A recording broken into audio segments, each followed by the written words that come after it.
video is for Srvl 1020, and today I'm going to be answering questions regarding service and its relation to privilege and prejudice surrounding the pandemic that we have been experiencing for the last few months. The first question is, how has this health crisis caused you to become more aware of your own privileges and necessities? And I think that I became more aware of how often I need to be outside and have the opportunity to move my body. And then I realized how privileged I am to be able to move my body in the ways that I want to. I'm able to go to hot yoga and I'm able to work out, and I'm just very grateful for that, and also very privileged in that I felt like I was in good health through all of this, and so I was able to help others who weren't in such good health, whether that be going out and getting groceries, because not everybody was able to go out because they didn't feel safe enough to go out. So I felt very privileged to be able to be healthy enough to go out, and very privileged to keep my job, and how almost easy it was for me to keep my job. I work in the school system, and while schools shut down and teachers were not working, since I don't work as a teacher, I work in a before and after school program, we basically just became an all-day program, and so I was able to keep my job through that. The second question is, how does the current state of our society and world impact you, your family, and your friends, and those whom rely on services provided by the community with volunteer and service learning participation? I think that if we don't take into account just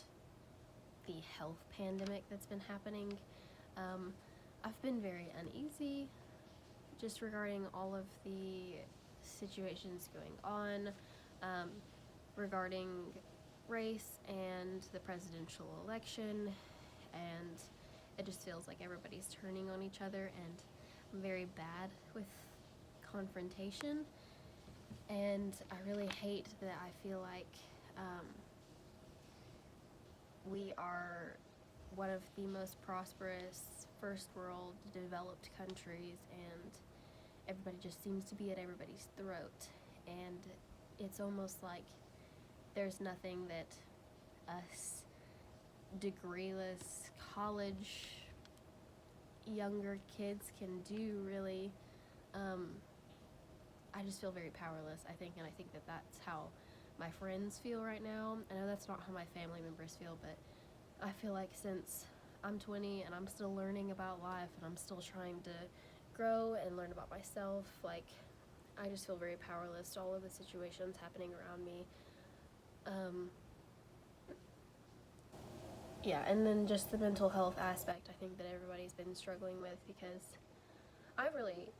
enjoyed college and I've enjoyed going to class, and I think it's kind of finally like hitting me that last semester in the spring was my last in-person class before I graduate, and so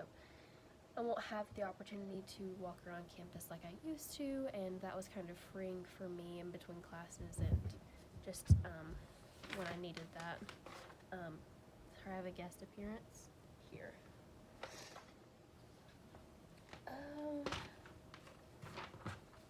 Sorry, she's knocking all my papers down. Okay, last question. How does this current condition that our society and world are currently in impact the various sites, agencies, and organizations in your community in the long term? I actually feel like in the long term, if services are able to survive everything that's happening, they will be stronger and they will have the opportunity to serve more people. I feel like this has just been such a learning experience for everybody. Everybody's learning how to adapt rather than just continue serving as they have been. Everybody in the community seems to just be adjusting to this new normal, instead of just remaining constant, and I think that adjusting is going to be the biggest way to succeed in the future for all of these services and for our community and all of these agencies. I do think that it is harder almost to serve at these agencies due to all of the guidelines right now and stuff, but once the process is complete, I think that it's definitely worth it, and I definitely think that everybody can adjust, and I think that everybody will be better and stronger in the long run regarding services and other agencies in the community.